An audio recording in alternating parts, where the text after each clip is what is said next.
Hello student, good morning, good afternoon, good evening. जो जब कहीं भी इस वीडियो को देख रहा है उसके अकॉर्डिंग सीए फाइनल की फ्री क्लासेस एसएफएम का थर्ड लेक्चर में मैं आपका दोस्त, आपका होस्ट मोनिश आपका मोस्ट वेलकम करता हूं। आइए स्टार्ट करते हैं। तो गाइस देखिए, हर वीडियो की स्टार्टिंग में मैं लास्ट की 2 क्लासेस का रिवीजन कराऊंगा। जैसे कि पोर्टफोलियो अगर 5 या 6 क्लास तक चलता है तो हम 6 क्लासेस तक 1 2 3 4 5 का रिवीजन करेंगे और फिर नेक्स्ट चैप्टर में भी ऐसा ही रखेंगे। मतलब हर चैप्टर को शुरू से लेके एंड तक हर क्लास में रिवाइज किया जाएगा, उसकी जितनी भी प्रीवियस क्लासेस हो जाएगी। तो अगर कोई आदमी चाहे तो इस वीडियो को, कोई भी आदमी, औरत, कोई भी चाहे, यानी कि बॉयज़ एंड गर्ल्स जो भी चाहते हैं वो चाहे तो 15 मिनट की वीडियो को आगे बढ़ा दे, क्योंकि 15 मिनट हम प्रीवियस 2 क्लासेस का रिवीजन करेंगे। तो अगर 15 मिनट में जो आपकी 2 क्लासेस है वो बहुत अच्छी हो चुकी है तो मत देखिए, बाकी देखिए, उसके बाद हम आगे चलेंगे। तो 15 मिनट सिर्फ रिवीजन के लिए होंगे। आज पता नहीं क्या क्या बोल रहा हूँ, सॉरी फॉर दैट। आगे चलते हैं। CA final paper number 100 marks का है, इसके बारे में बताना नहीं है, इसमें क्या रिवीजन कराना। दूसरी बात है, हम टोटल 3 पार्ट्स पढ़ने वाले हैं। 2 पार्ट्स प्रैक्टिकल होंगे और 1 पार्ट थ्योरेटिकल पार्ट होगा। थर्ड बात मैंने बोली, जब भी स्टार्ट करेंगे तो हमें 3 बातों का पता होना चाहिए एसएफएम को पढ़ने से पहले। मीन क्या होता है, स्टैंडर्ड डेविएशन क्या होता है और वैल्यूएशन ऑफ सिक्योरिटी क्या होता है। मैंने कहा मीन का मतलब तुम लोग एवरेज समझते हो, बट एक्चुअली मीन का मतलब एवरेज नहीं होता, मीन का मतलब कुछ और होता है। मीन हमें नेक्स्ट मैच की परफॉर्मेंस बताता है, मीन हमें नेक्स्ट मैच की प्रिडिक्शन बताता है। इसके बाद हमने कहा कि इस मीन में कोई डिफरेंस आ सकता है, तो इसीलिए मीन अकेला अपने आप में सफिशिएंट नहीं है। ये 7 अपने आप में सफिशिएंट नहीं है सचिन का अगला स्कोर प्रिडिक्ट करने के लिए, बिकॉज सचिन हो सकता है 9 भी बना ले, 4 भी बना ले, 7 भी बना ले और 8 भी बना ले। मतलब इस 7 में डिफरेंस आएगा, वो डिफरेंस वॉलेटिलिटी होगा और वही डिफरेंस क्या कहलाएगा, स्टैंडर्ड डेविएशन। मतलब अगर मैं यू बोलूँ तो 2 फार्मूला तुमने रीड कर लिए, sigma x divided by n ये मीन होता है, और sigma x minus x bar divided by n ये स्टैंडर्ड डेविएशन होता है। ये हम 2 फार्मूलाज रीड कर चुके हैं। ठीक है गाइस, हमने 2 फार्मूलाज रीड कर लिए। तो ये 2 फार्मूलाज हमने पढ़ लिए। ये मीन का फार्मूला हो गया, ये स्टैंडर्ड डेविएशन का फार्मूला हो गया। इसके बाद हम आगे की तरफ बढ़े। हमने कहा ये स्टैंडर्ड डेविएशन और मीन भी अपने आप में सफिशिएंट नहीं है।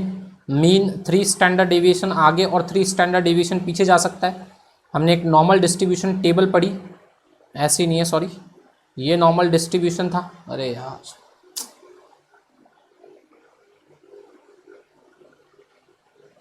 इसमें 68%, 1 डेविएशन के आसपास 95%, 2 डेविएशन के आसपास, 3 डेविएशन के आसपास 99.97% हो जाता है। ये रहा एक डायग्राम यहाँ भी बना हुआ है, सेम यही डायग्राम मैंने बता दिया अभी तुम्हें। हमने नॉर्मल डिस्ट्रीब्यूशन पढ़ के देखा। फिर हमने कहा एसएफएम में इसका क्या यूज़ होगा, तो मैंने कहा एसएफएम में हमें सिक्योरिटीज़ दी हुई होगी, उसका रिटर्न से हमें रिटर्न का प्रिडिक्शन करना होगा आगे, मतलब मीन और स्टैंडर्ड डेविएशन निकाल के। सिक्योरिटीज़ 2 टाइप की होगी, इक्विटी और डेट। इसके बाद हमने बात की इनका रिटर्न कैसे निकलेगा, तो मैंने कहा रिटर्न का एक फार्मूला हो सकता है। तो रिटर्न का फार्मूला मैंने क्या बताया, रिटर्न का फार्मूला मैंने बताया D1 P1 minus P0 divided by P0। ये P0 है, मैंने 2-3 क्लासेस में लगातार बोलता जा रहा हूँ, ये P0 है, और मल्टीप्लाई बाय 100। ये रिटर्न निकालने का तरीका मैंने बताया था स्टैंडर्ड, सॉरी, रिलायंस और टाटा का एग्जाम्पल देके, तो इससे मैंने अच्छे से क्लियर कर दिया। इसके बाद हमने पढ़ा कि हमारे पास 2 तरह की सिक्योरिटीज़ के डेटा हो सकते हैं। कौन कौन से, पास्ट और फ्यूचर दोनों डेटा हो सकते हैं। अगर डेटा पास्ट वाला है तो फॉर्मूला कुछ और होगा, और अगर डेटा फ्यूचर वाला है तो फॉर्मूला कुछ और होगा। मतलब स्टैंडर्ड डेविएशन का फॉर्मूला और मीन का formula sigma divided by n हो सकता है, या फिर सिग्मा पी एक्स हो सकता है। वैसे ही एन की जगह वहाँ भी पी आ सकता है स्टैंडर्ड डेविएशन के फॉर्मूला में, मतलब सिग्मा एक्स माइनस एक्स बार का होल स्क्वायर, इसको रूट करना है, यहाँ पी लगा दो और एन नीचे से हटा दो, तो ये प्रोबेबिलिटी वाला बन जाएगा। तो तुम सब जानते हो, मैं सिर्फ बताया जा रहा हूँ वापस बार बार। हमने एग्जांपल्स लिए थे, फिर कुछ एग्जांपल करने के बाद मैंने सीधा वैल्यूएशन ऑफ सिक्योरिटी पे आ गया था। आपको एग्जांपल कर लेने चाहिए अगर नहीं करे मैं तो। फिर मैंने कहा था वैल्यूएशन ऑफ सिक्योरिटी, मतलब किसी भी सिक्योरिटी का valuation P divided by E से निकाला जाएगा। इसमें 2 तरह के डेटा हो सकते हैं। जो E होगा वो 4 तरह की हो सकती है, रिस्क फ्री हो सकती है, रिस्क एडजस्टेड हो सकती है, रिस्क फ्री रियल हो सकती है, रिस्क फ्री नॉमिनल हो सकती है, रिस्क एडजस्टेड रियल और रिस्क एडजस्टेड नॉमिनल हो सकती है। सारी बातें हम कर चुके हैं। इसके बाद मैंने बताया 2 तरह की सिक्योरिटीज़ हो सकती है। फिर चलो एक और बात यहाँ बोल रखी है, पहले वो पढ़ लेते हैं। रिस्क फ्री को रियल में बदलने के लिए, रिस्क फ्री को नॉमिनल में बदलने के लिए मैंने कहा फैक्टर मल्टीप्लाई बाय फैक्टर करना पड़ेगा, कभी भी एडिशन नहीं कर सकते हो। एडिशन एक ही मॉडल में अलाउ है, CAPM मॉडल में। फिर हमने एक बात की थी कि मान लो अगर सिक्योरिटी पे फिक्स्ड इंटरेस्ट मिलता है हमें, मतलब फिक्स्ड टर्म के लिए कोई इंटरेस्ट वाली सिक्योरिटी या फिक्स्ड रिटर्न मिलता है कुछ टाइम के लिए, जैसे 5 साल के लिए, 4 साल के लिए, जिनका रिटर्न का पीरियड फिक्स होता है, तो नीचे हमेशा 1 + R करना पड़ता है, 1 + R की पावर 2 करके प्रेजेंट वैल्यू निकालनी पड़ती है प्लस करके। और वरना अगर वो परपीचुटी वाली सिक्योरिटीज़ है जो लाइफ टाइम हमें कुछ ना कुछ देगी, तो अगर लाइफ टाइम देने वाली सिक्योरिटी है तो उनका आंसर निकालने का तरीका होगा A/I। तो ये हमारे कुछ तरीके होंगे, हमने ये देखा। इसके बाद हमने कहा अब हम स्टार्ट करते हैं पोर्टफोलियो नाम का एक चैप्टर। मैंने कहा जब ये पोर्टफोलियो चैप्टर पढ़ेंगे तो टोटल इसमें 6 पार्ट होंगे। 6 में से 3 पार्ट जो होंगे वो कॉन्सेप्चुअल है और 3 पार्ट जो है वो मैकेनिकल है। सबसे पहली बात जो मैंने की, पोर्टफोलियो वर्ड इस दुनिया में क्यों आया, क्योंकि अभी तक हम एक सिक्योरिटी पढ़ रहे थे, फिर इस पोर्टफोलियो के आने की ज़रूरत क्या पड़ी। तो मैंने बताया पोर्टफोलियो का मतलब क्या होता है। मैंने कहा portfolio is not a single security. Portfolio का मतलब होता है आप एक सिक्योरिटी में नहीं बल्कि बहुत सारी सिक्योरिटीज़ में पैसा लगाएं। मतलब पोर्टफोलियो का मतलब तो होता है सिर्फ बंडल ऑफ सिक्योरिटीज़। फिर मैंने कहा पोर्टफोलियो वर्ड क्यों डिराइव किया गया, इस दुनिया में आया क्यों ये वर्ड, बिकॉज ऑफ दैट जब हम 2 सिक्योरिटीज़ में पैसा लगाते हैं तो रिस्क कम हो जाती है ड्यू टू अ कोरिलेशन। जब कोरिलेशन +1 से कम होगा तो वो रिस्क को काटेगा, मतलब वो 75% और 25% दोनों का स्टैंडर्ड डेविएशन जुड़ के नहीं, उससे भी कम हो जाएगी रिस्क। बिकॉज क्यों होगी, बिकॉज 2 सिक्योरिटीज़ में आपस में रिलेशनशिप है, उस रिलेशनशिप को कोरिलेशन बोलते हैं। अगर वो +1 वाला है तो हो सकता है उससे बेटर कभी कभी एक सिक्योरिटी का रिटर्न भी हमें ज़्यादा प्रॉफिटेबल हो जाए। तो R+1 वाली में मत करो हमेशा। हमेशा अगर पोर्टफोलियो भी बनाना है तो ऐसी सिक्योरिटीज़ का बनाओ जिसमें R+1 से कुछ कम हो। समझ रहे हो ना, R+1 नहीं होना चाहिए, R+1 से कुछ कम कोरिलेशन हो। ऐसी सिक्योरिटीज़ का डेटा कलेक्ट करके पोर्टफोलियो बनाओ। ऐसा पोर्टफोलियो अगर R+1 वाला बन जाएगा, जैसे कि मान लो अगर R+1 का होगा तो फिर हम कहीं भी नहीं रुकेंगे, हम उसके साथ साथ बढ़ते रहेंगे। पर अगर R-1 वाला है तो वो रिस्क काट के 0 भी कर सकता है, एक ऐसे चलेगा एक ऐसे चलेगा, तो फिर ये रिस्क 0 हो जाएगी। तो ये मैंने बता दिया था कल। इसके बाद मैंने तुम्हें बताया था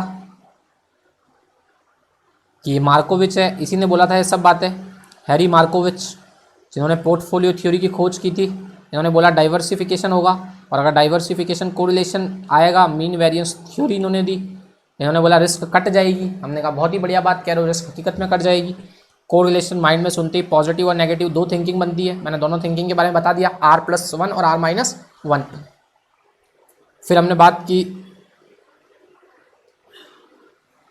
फिर हमने कहा एक सिंगल स्टॉक हमें लेना पड़ेगा और हम एक सिंगल स्टॉक का स्टैंडर्ड डेविएशन पहले निकालना सीखेंगे, सिंगल स्टॉक का मीन निकालना सीखेंगे, क्योंकि एक्चुअली पोर्टफोलियो का एक्सपेक्टेड रिटर्न और पोर्टफोलियो का जो स्टैंडर्ड डेविएशन होगा वो कैसे निकलेगा गाइस।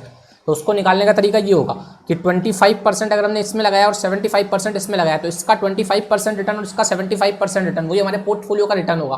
वैसे इसकी 25% रिस्क और इसकी 75% रिस्क हमारी पोर्टफोलियो की रिस्क नहीं होगी, उससे भी कम होगी स्टैंडर्ड डेविएशन की वजह से। 2 सिक्योरिटीज़ की बात हो रही थी, तो पहले हमें एक सिक्योरिटी का रिटर्न और एक सिक्योरिटी का स्टैंडर्ड डेविएशन तो निकालना पड़ेगा ना। उसी के बाद तो उसका 25% और 75% करेंगे। तो हम सबसे पहले क्या निकालने वाले हैं, हम किसी एक सिक्योरिटी का स्टैंडर्ड डेविएशन और रिटर्न निकालना सीखेंगे। इसके लिए मैंने बहुत सारे एग्जांपल्स लिए। मैंने कहा पहले हम एक सिक्योरिटी का स्टैंडर्ड डेविएशन और एक्सपेक्टेड रिटर्न सीखेंगे, उसके बाद हम सीखेंगे कोरिलेशन, और उसके बाद हम सीखेंगे 2 सिक्योरिटी का रिटर्न और एक्सपेक्टेड रिटर्न और स्टैंडर्ड डेविएशन। फिर हमने एक सिक्योरिटी के सवाल किए। मैंने कहा जब हम प्रोबेबिलिटी वाला सम करेंगे, अगर उसमें हमें एक्सपेक्टेड रिटर्न और स्टैंडर्ड डेविएशन निकालना है तो P0 सिंगल रहेगी। अगर वही हम ईयर वाला सम करते हैं तो P0 बहुत सारी हो जाएगी। इसके बाद हमने बात की सेकंड सम की। सेकंड सम थोड़ा आसान सम था, उसमें डायरेक्टली रिटर्न दिया हुआ था, यहाँ हमें रिटर्न निकालना था। जब रिटर्न निकालना होगा तो P0 बहुत सारी हो जाएगी अगर ईयर वाला सम है तो, वरना P0 एक ही रहेगी अगर प्रोबेबिलिटी वाला सम है तो। ये हमने सब कर लिया था। इसको करने के बाद हम लोगों ने कहा आगे की तरफ चले हम। अब हमने जो एग्जाम्पल लिया, एग्जाम्पल नंबर 3, ये बहुत इंपॉर्टेंट था, एक बार वापस इसको देख लेना। फिर हमने बात की थी पास डेटा की। मैंने कहा था पास डेटा होगा तो formula sigma x divided by n लगेगा, ये लगेगा। और साथ में रिटर्न वाला सवाल किया था, इसमें P0 बहुत सारी हो गई थी।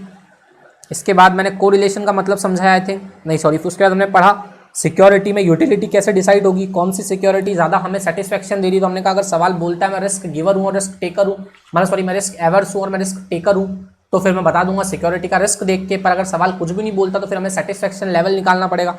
सेटिस्फैक्शन लेवल CV से, शार्प रेशो से और यूटिलिटी फंक्शन से निकाला जा सकता है।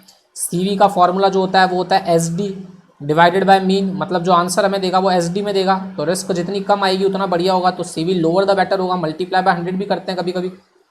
इसके बाद मैंने बोला शार्प रेशो। शार्प रेशो वैसे तो मॉडर्न पोर्टफोलियो थ्योरी का नाम नहीं है, बिकॉज एक इंपॉर्टेंट बात मैं बता रहा हूँ कि शार्प ने CMT थ्योरी दी थी। शार्प ऐसा बोलता है कि कुछ रिस्क तो दुनिया में ऐसी होती है जिसके लिए हमें रिस्क लेनी नहीं पड़ती है कुछ रिटर्न के लिए, जबकि मॉडर्न पोर्टफोलियो थ्योरी बोलती है हर रिटर्न के लिए रिस्क लेनी पड़ती है। पर शार्प बोलता है RF के लिए कोई रिस्क नहीं होती दुनिया में, RF तो विदाउट रिस्क होती है, जबकि ऐसा होता नहीं है। RF के लिए रिस्क होती है मॉडर्न पोर्टफोलियो थ्योरी में, फिर भी हम यहाँ उसका शार्प का फॉर्मूला यूज़ कर रहे हैं। तो शार्प का फॉर्मूला कह रहा है ये रिटर्न कमाने के लिए ये तो रिस्क लगेगी ही नहीं, तो जितनी रिस्क लगेगी वो बचे हुए रिटर्न के लिए लगेगी। तो बताओ तुम्हारा बचा हुआ रिटर्न कितना आता है। रिटर्न में आंसर देगा तो जो हाईएस्ट होगा वो बढ़िया होगा। और वैसे यूटिलिटी का कोई फॉर्मूला नहीं होता, वो दिया हुआ होगा, बस तुम्हें फंक्शंस बनाना पड़ेगा। मतलब फंक्शन दिया हुआ होगा, फंक्शन हमेशा कैसा दिया हुआ होगा, ER पॉजिटिव में होगी और जो स्टैंडर्ड डेविएशन होगा वो नेगेटिव में होगा, बिकॉज रिस्क जितनी कम होगी उतना अच्छा होगा। उसके बाद 3 सिक्योरिटीज़ बेकार है, मैंने बताया कैसे सिक्योरिटीज़ को छांटते हैं, कौन सी अच्छी है, किसका कंपैरिजन करना है नहीं करना है। इस सवाल में मैंने तुमको बोला था तुम CV निकालना, शार्प रेशो निकालना, तो आई थिंक तुमने निकाल लिया होगा। इसके बाद हम आगे की तरफ चलते हैं। कोरिलेशन, मैंने कहा कोरिलेशन का मतलब होता है स्लोप। स्लोप का मतलब क्या होता है, मैंने कहा स्लोप मतलब होता है x2 - x1। अगर ये स्ट्रेट लाइन में फॉल होने की कोशिश करता है उस कोशिश को कोरिलेशन बोलते हैं। ये कोरिलेशन पॉजिटिव हो सकता है, परफेक्ट पॉजिटिव हो सकता है, परफेक्ट नेगेटिव हो सकता है, strong positive, strong negative, weak positive और वीक नेगेटिव हो सकता है। इसके बाद हमने बात की थी कि अगर मान लो किसी सिक्योरिटी को हमें शामिल करना है तो हमें ऐसी सिक्योरिटीज़ को शामिल करना पड़ेगा पोर्टफोलियो में जो R+1 से कम जिनका R हो, ऐसा रिलेशनशिप जो R+1 से कम हो, क्योंकि R+1 से कम होगा तो रिस्क कटेगी। इसके बाद हमने बोला कि जैसे समर और विंटर वाला के एग्जाम्पल हमने लेके समझा। मैंने कहा देखो इसमें रिटर्न हमने फिक्स कर दिया, रिटर्न को ऊपर और नीचे के चांसेस ही खत्म कर दिए। अगर रिटर्न में ऊपर और नीचे के चांसेस होते हैं तो ही स्टैंडर्ड डेविएशन निकलता है। जब हमने डेविएशन ही बंद कर दिया सवाल में, बिकॉज समर हो या विंटर हो हमें तो 15 फिक्स मिलेगा, तो अगर 15 आपको फिक्स मिलने वाला है तो आपने स्टैंडर्ड डेविएशन को 0 कर दिया ऑटोमेटिकली। तो ये हमने इस सवाल से समझा था। इसके बाद हमने समझा कोरिलेशन का एक सवाल मैंने तुमको दिया था, मैंने कहा था प्लीज़ ये घर पे ट्राई करना, कोरिलेशन इसमें निकालना था। सॉरी इसमें कोरिलेशन, इसमें स्लोप निकालना था आई थिंक, नहीं स्लोप नहीं, इसमें कोरिलेशन ही निकालना है। कोरिलेशन निकालने के लिए मैंने कहा था फॉर्मूला लगाना पड़ेगा। कोरिलेशन का फॉर्मूला क्या होगा, तो कोरिलेशन के लिए पहले तुम्हें कॉव निकालना पड़ेगा। कॉव होगा x - x बार और y - y बार डिवाइडेड बाय n। और अगर कोरिलेशन निकालना है तो कोरिलेशन का सिंबल होगा r, और जो r का फॉर्मूला होगा वो क्या होगा बच्चों, सभी लोग मेरे साथ बोलेंगे covariance of x and y divided by sigma x और सिग्मा y। ये फॉर्मूला था। इस फॉर्मूला से एक और सम करना था, ये वाला मैंने कहा था ये मैं करवाऊंगा, बट आपने अगर घर पे ट्राई किया होगा तो बहुत अच्छी बात है। मैंने कहा था इसमें इतने सारे कॉलम्स बनेंगे, किसी का आंसर निकला हो तो कमेंट में बताना, मैं इसको कर लूँगा वापस एक बार। इसके बाद मैंने बोला कि हमें अगर किसी पोर्टफोलियो का रिटर्न निकालना हो तो हमें पहले सिक्योरिटी का एक्सपेक्टेड रिटर्न और सिक्योरिटी का स्टैंडर्ड डेविएशन निकालना पड़ेगा। हमें सवाल में दिया हुआ है, तो हमने कहा 70% multiply by 30 return plus 0.3 multiply bye 24 return, ये पोर्टफोलियो का रिटर्न हो जाएगा। हमने रिस्क को भी ऐसे ही निकालने का ट्राई किया, हमने कहा नहीं रिस्क ऐसे नहीं निकलती है, रिस्क तो कोरिलेशन की वजह से कटती है। तो हमने एक फॉर्मूला डेवलप किया जो इस तरह का था, W मतलब W ऑफ एक्स स्क्वायर मतलब वेट ऑफ एक्स स्क्वायर और weight of standard deviation of x, weight of y और standard deviation of y plus 2 into weight into cov. और मैंने कहा कॉव की जगह हम यूज़ कर सकते हैं क्या, हम कॉव की जगह यूज़ कर सकते हैं r standard deviation of x और स्टैंडर्ड डेविएशन ऑफ वाई हम कॉव की जगह यूज़ कर सकते हैं। फिर मैंने कहा अगर मान लो हमारा जो वेट है वो R+1 है तो फॉर्मूला ये चलेगा, अगर R-1 है तो फॉर्मूला ये चलेगा। R-1 में रिस्क 0 हो जाएगी। मैंने कहा रिस्क हर वेट पे 0 नहीं होगी, रिस्क उसी वेट पे 0 होगी R-1 में जब हम वेट रिस्क फ्री पोर्टफोलियो का देंगे। और रिस्क फ्री पोर्टफोलियो का वेट निकालने का तरीका क्या होगा, तो मैंने कहा रिस्क फ्री पोर्टफोलियो में जो वेट निकलेगा वो इस तरीके से निकलेगा, दूसरे का SD डिवाइडेड बाय दोनों का SD, ये फॉर्मूला चलेगा।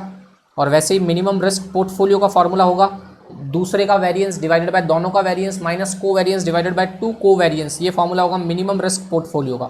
मिनिमम रिस्क का मतलब मैंने क्या बताया था कल, मैंने बोला था मिनिमम रिस्क का मतलब होता है कि अगर मान लो हमने B और C सिक्योरिटी में इन्वेस्टमेंट किया तो B और सिक्योरिटी का कोरिलेशन भी R+1 से कम है, मतलब रिस्क तो कटेगी। हम चाहते हैं सबसे ज़्यादा रिस्क कट जाए इन दोनों का यूज़ करके, तो इन दोनों का यूज़ करके कौन सा ऐसा वेट ले जिसमें सबसे ज़्यादा रिस्क कटेगी, तो वो वेट निकालने का तरीका ये मिनिमम रिस्क पोर्टफोलियो है। मैंने इसको एक्सप्लेन कर दिया है, फॉर्मूला आपको रटना पड़ेगा, रट लो ज़्यादा बढ़िया रहेगा, बिकॉज कुछ फॉर्मूलाज रट लेने चाहिए जिससे कि हमें एग्जाम में प्रैक्टिस हो जाए। एक प्रैक्टिस हम बहुत सारी करेंगे बट हमें रटे हुए होने चाहिए। पहला फॉर्मूला जो मैंने रटाया है, एक तो रटाया दूसरे का स्टैंडर्ड डेविएशन डिवाइडेड बाय दोनों का स्टैंडर्ड डेविएशन। ऐसे हमने कोरिलेशन का फॉर्मूला डिराइव नहीं किया, सिर्फ एक्सप्लेन किया। वैसे मैंने इनको भी सिर्फ एक्सप्लेन किया है, जो एक्सप्लेन कर रहा हूँ इसका मतलब वो रटा रहा हूँ। इसके बाद हम आगे चलते हैं। फिर हमने पढ़ा, अब हमने कुछ नहीं पढ़ा, अब हमें डायरेक्टली शुरुआत करनी है एमपीटी के कुछ सवालों से। तो आइए स्टार्ट करते हैं। 2 सिक्योरिटीज़ में रिटर्न निकालना और 2 सिक्योरिटीज़ में स्टैंडर्ड डेविएशन निकालना। अब हमारे पास 2 सिक्योरिटीज़ हैं। यार प्लीज़ एसी चालू कर दो, बहुत ज़्यादा गर्मी होती है। सॉरी गाइस, गर्मी बहुत ज़्यादा हो रही है, पता नहीं क्यों। तो कोई बात नहीं, एसी ऑन करवा लेते हैं हम भी।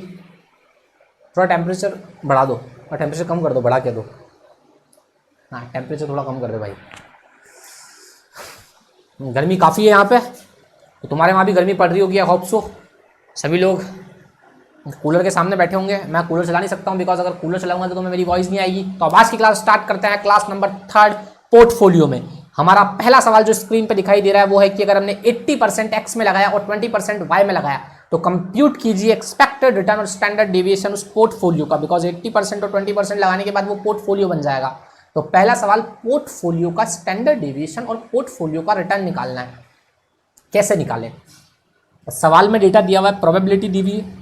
सवाल में एक्स के रिटर्न दिए हुए, वाई के रिटर्न दिए हुए।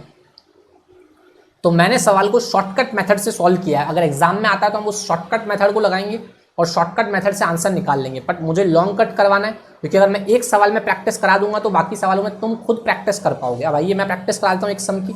हमें सबसे पहले क्या क्या चाहिए? हमें चाहिए सिक्योरिटी एक्स का एक्सपेक्टेड रिटर्न, सिक्योरिटी वाई का एक्सपेक्टेड रिटर्न, सिक्योरिटी एक्स का स्टैंडर्ड डेविएशन, सिक्योरिटी वाई का स्टैंडर्ड डेविएशन, और दोनों के बीच में कोवेरियंस या फिर दोनों के बीच क्या आर। अब उससे क्या होगा? तो हमारा पोर्टफोलियो का रिटर्न निकालने का फॉर्मूला क्या है? 0.8 रिटर्न एक्स का और 0.2 रिटर्न वाई का। ये हमारा रिटर्न हो गया पोर्टफोलियो का। और स्टैंडर्ड डेविएशन के लिए हमें वेट चाहिए, स्टैंडर्ड डेविएशन चाहिए और साथ में हमें चाहिए कोवेरियंस। बिकॉज हमारा फॉर्मूला क्या है? फॉर्मूला है weight square multiply by S D square, weight square multiply by S D square plus 2 into weight into cov, या फिर 2 into weight into R into S D. तो ये फॉर्मूला हमें लगाना है। तो ये फॉर्मूला लगाने के लिए पहले हमें दोनों सिक्योरिटीज का स्टैंडर्ड डेविएशन और एक्सपेक्टेड रिटर्न चाहिए। तो पहले दोनों सिक्योरिटीज का एक्सपेक्टेड रिटर्न और स्टैंडर्ड डेविएशन निकाल लेते हैं और फिर हम बड़ा वाला फॉर्मूला लगाएंगे, ER लगाएंगे और सारा आंसर निकालने की कोशिश करेंगे। तो हमें चाहिए कोवेरियंस, हमें चाहिए स्टैंडर्ड डेविएशन और हमें चाहिए मीन। मीन मतलब एक्सपेक्टेड रिटर्न। तो एक्सपेक्टेड रिटर्न, स्टैंडर्ड डेविएशन और कोरिलेशन के लिए कोवेरियंस। तो हम ये पहले निकाल लेते हैं और फिर हम सवाल को करने के लिए समर्थ हो जाएंगे। तो प्रोबेबिलिटी वाला डेटा है, मतलब मैं बोलूँ सिग्मा एक्स क्या होगा? मुझे चाहिए सिग्मा एक्स और मुझे चाहिए इधर sigma y divided by n. Formula ये रहेगा क्या? बिल्कुल नहीं रहेगा सर, क्यों झूठ बोल रहे हो? फॉर्मूला रहेगा सिग्मा पी वाई और इधर फॉर्मूला रहेगा sigma x y, sigma p x, sigma p x, because data probability वाला है। तो हम मल्टीप्लाई करके देख लेते हैं क्या आंसर निकल रहा है।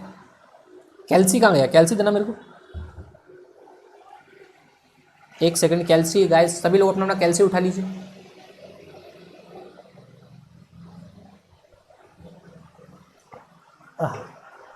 आज का पहला सवाल चल रहा है गाइस, कम ऑन, उठाइए कैल्सी अपना अपना। सबसे पहले मीन निकालेंगे। तो मीन का फॉर्मूला क्या चलता है? px, तो मतलब 0.5 मल्टीप्लाई बाय 40 मतलब 20, मतलब पहला फिगर हो गया 20। वैसे ही हमने दूसरा फिगर लिया गाइस, 20 यहाँ लिखना है यहाँ पे। 0.3 मल्टीप्लाई बाय 20 मतलब ये हो गया 6, और वैसे ही 10 मल्टीप्लाई बाय 0.2 मतलब ये हो गया 2। तो टोटल हमारा बन गया 20 + 6 + 2 मतलब 28 हमारा मीन हो गया, जो हो गया 28। दूसरा मैंने लिया 10 मल्टीप्लाई बाय 0.5 मतलब ये हो गया 5। ये हो गया 0.3 multiply by 50 is equal to 15, और वैसे ही 0.2 मल्टीप्लाई बाय 70 यानी कि ये हो गया 14।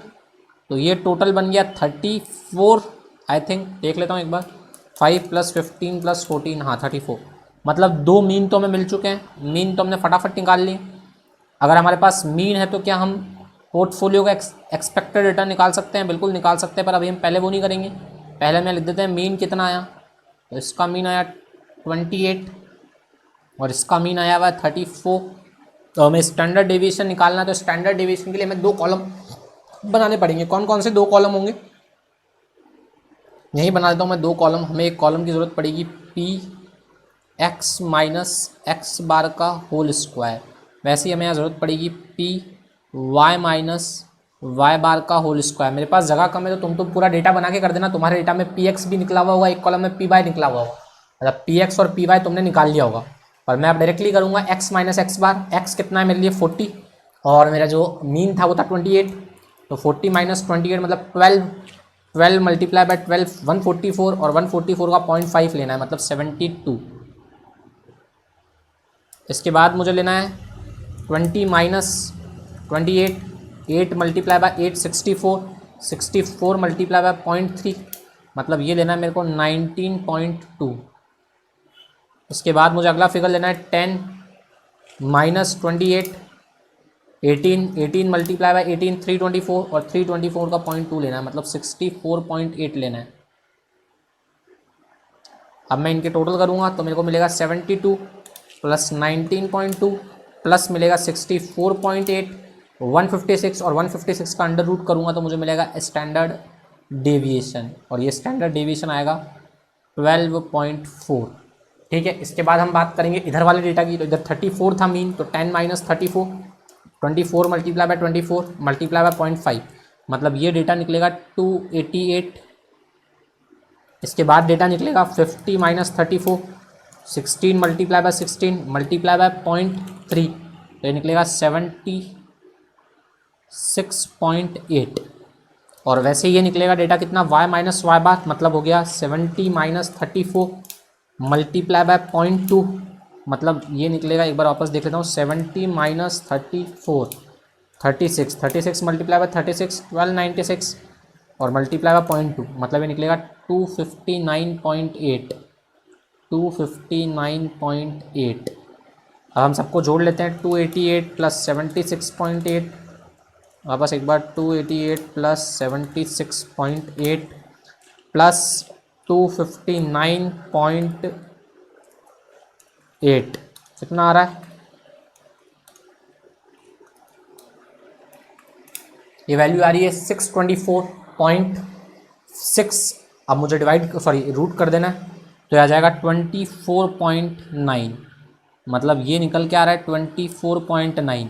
तो हमने क्या क्या निकाल लिया है? हमने निकाल लिया मीन और स्टैंडर्ड डेविएशन। वापस बोल रहा हूँ, हमने मीन और स्टैंडर्ड डेविएशन तो निकाल लिया है। तो मैंने कहा मीन कितना आ रहा है एक्स का और एक्स का स्टैंडर्ड डेविएशन कितना आ रहा है। तो एक्स का स्टैंडर्ड डेविएशन और एक्स का मीन कितना आ रहा है। अब मैंने डेटा रफ कर दिया क्योंकि मुझे पता है अगली स्लाइड पर अगर चला जाऊँगा तो वहाँ शॉर्टकट आंसर दिया हुआ है, मुझे वो शॉर्टकट आंसर तुम्हें दिखाना नहीं है। और फिर भी मैंने सारी कैलकुलेशंस करवा दी है। मीन आ रहा था 28, इसका मीन आ रहा है 34 और इसका स्टैंडर्ड डेविएशन आ रहा है 12.4 और इसका स्टैंडर्ड डेविएशन आ रहा है 24.9। आप सभी ये डेटा लिख लीजिए बिकॉज आप ये डेटा भूल सकते हैं। मैंने भी अपने पेन से डेटा लिख लेता हूँ, तो आइए मैं भी अपने पेन से डेटा लिख लेता हूँ क्योंकि मुझे अगली स्लाइड पे नहीं जाना है। तो मीन आ रहा है 28, इसका मीन आ रहा है 34, इसका स्टैंडर्ड डेविएशन आ रहा है 12.4 और इसका स्टैंडर्ड डेविएशन आ रहा है 24.9। अब हमें चाहिए सिर्फ कोवेरिएंस। तो कोवेरिएंस अगर प्रोबेबिलिटी वाला डेटा होता है तो कोवेरिएंस कैसे निकलता है? तो मैंने बताया था प्रोबेबिलिटी वाला डेटा अगर है तो कोवेरिएंस निकालने के लिए हमारा फॉर्मूला होगा पी एक्स माइनस एक्स बार का होल स्क्वायर। समझ में आई बात? ये डेटा हो रहा है क्या? ढंग से बताइए मुझे।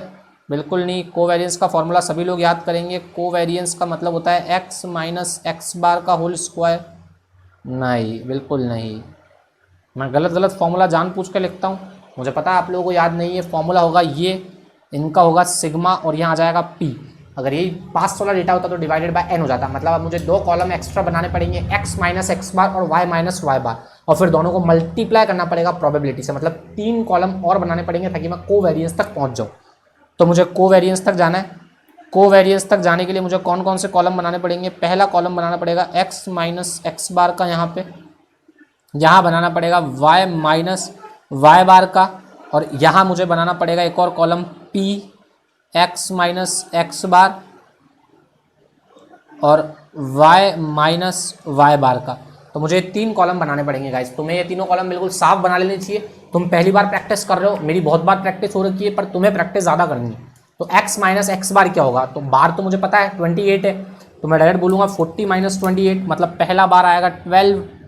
इसके बाद मैं बोलूँगा 20 माइनस 28 तो ये आ जाएगा -8, और ये आ जाएगा 10 माइनस 28 मतलब 18 मतलब -18। इसके बाद मैं अगर इधर निकालूंगा तो वो होगा 10 माइनस 34, तो 10 माइनस 34 इज इक्वल टू -24। इसके बाद हमने बात की तो 50 माइनस 34, तो ये 16 पॉजिटिव है, और वैसे ही 70 माइनस 34, तो ये 36 पॉजिटिव है। इसके बाद मैंने कहा दोनों को मल्टीप्लाई करना है, तो 12 मल्टीप्लाई बाय 24, ये माइनस में चल रहा है 288 का मुझे सिर्फ 0.5 लेना है, तो 144, ये मेरा 144 हो गया पहला data. 16 y minus y bar multiply by 8 x minus x bar 128। अब 128 अभी माइनस में चल रहा है, मुझे 0.3 लेना है सिर्फ इसका, तो ये सभी माइनस में फिगर है, माइनस 38.4। इसके बाद हमने बात की 36 मल्टीप्लाई बाय 18, ये वैल्यू आ गई, ये भी माइनस में वैल्यू है, मल्टीप्लाई बाय 0.2, मतलब ये वैल्यू माइनस में आ गई 129.6। मतलब अगर कोवेरिएंस की टोटल करूँ तो 124, 38.4, 129.6, मतलब वैल्यू आ रही है 312। ये हमारी वैल्यू आ गई कोवेरिएंस की। अब मुझे चाहिए एक्सपेक्टेड रिटर्न ऑफ पोर्टफोलियो, तो मैं बोलूँगा पोर्टफोलियो का एक्सपेक्टेड रिटर्न कितना होगा। मैं बहुत ही लंबे चौड़े तरीके से करा रहा हूँ, यही तरीका एग्जाम में काम आता है, बिकॉज एग्जाम में हमें पार्ट में सवाल पूछता है बताओ एक्स का एक्सपेक्टेड रिटर्न कितना, एक्स का स्टैंडर्ड डेविएशन कितना, वाई का स्टैंडर्ड डेविएशन कितना, वाई का एक्सपेक्टेड रिटर्न कितना, और फिर बोलेगा पोर्टफोलियो का एक्सपेक्टेड रिटर्न कितना और पोर्टफोलियो की रिस्क कितनी। तो पोर्टफोलियो का अब एक्सपेक्टेड रिटर्न कैसे निकलेगा, तो मैंने कहा पोर्टफोलियो का हमें पता है एक्स का कितना है, हमने कहा 0.8 मल्टीप्लाई बाय एक्स का 28 है, प्लस 0.2 मल्टीप्लाई बाय वाई का 34 है, यही निकलेगा एक्सपेक्टेड रिटर्न ऑफ पोर्टफोलियो। तो एक्सपेक्टेड रिटर्न ऑफ पोर्टफोलियो क्या हो गया, 28 का 0.8 मतलब 22.4, और 34 का 0.2 प्लस 22.8, तो वैल्यू आ गई 29.6। तो 29.6 वैल्यू चल रही है हमारी एक्सपेक्टेड रिटर्न ऑफ सिक्योरिटी। अब हमें चाहिए पोर्टफोलियो का रिटर्न, तो पोर्टफोलियो के रिटर्न के लिए लंबा चौड़ा वाला फॉर्मूला लगाना पड़ेगा। क्या है वो लंबा चौड़ा फॉर्मूला, यू नो दैट लंबा चौड़ा फॉर्मूला क्या है। लंबा चौड़ा फॉर्मूला है वेट एक्स का स्क्वायर एस डी का square plus weight square y का यहाँ एक्स का और मल्टीप्लाई बाय वाई का S D square plus 2 into weight into cov और इनका रूट ओवर, तो ये निकलेगा इसका स्टैंडर्ड डेविएशन। समझ रहे हो मेरी बात, यहाँ जो वेट लेते हैं वो वेट हमेशा पॉइंट्स में लेंगे, 0.8, 0.2, 0.7, 0.3 जो भी वेट होगा, और जो स्टैंडर्ड डेविएशन लेंगे वो हमेशा परसेंटेज में लेंगे, जो रिटर्न लेते हैं वो भी परसेंटेज में लेते हैं। तो दो फिगर हमेशा परसेंटेज में रहेगी और वेट वाली फिगर हमेशा पॉइंट्स में रहेगी। तो हमारे सम का डेटा हम इसमें जमा लेते हैं और स्टैंडर्ड डेविएशन निकालने की कोशिश करते हैं। तो हमारे सम का डेटा है 0.8, तो मैंने कहा 0.8 का स्क्वायर प्लस हमारी रिस्क है 12.4 का स्क्वायर प्लस 0.2 का स्क्वायर, और 0.2 के साथ किसका स्क्वायर हो जाएगा, उसकी रिस्क कितनी है, मल्टीप्लाई, गाइज ये मल्टीप्लाई का साइन है ना, मल्टीप्लाई 24.9 का whole square plus 2 into 0.8 multiply by 0.2 और मल्टीप्लाई बाय 312, और जैसे ही हम इसका रूट करेंगे तो रूट करके हमें एक फिगर निकल के आएगा, आई थिंक 23 या 24 पॉइंट समथिंग होगा, और वही हमारा स्टैंडर्ड डेविएशन ऑफ पोर्टफोलियो होगा। तो गाइज ये देख लीजिए, ये इस तरीके से हमको कैलकुलेट करना पड़ता है हमेशा। ये 0.8 है, सॉरी अगर ये तुम्हें पॉइंट नज़र नहीं आ रहा तो मैं इसको थोड़ा सा पॉइंट जैसा बना देता हूँ, बिकॉज ऑफ दैट शायद ये पॉइंट नहीं लग रहा है।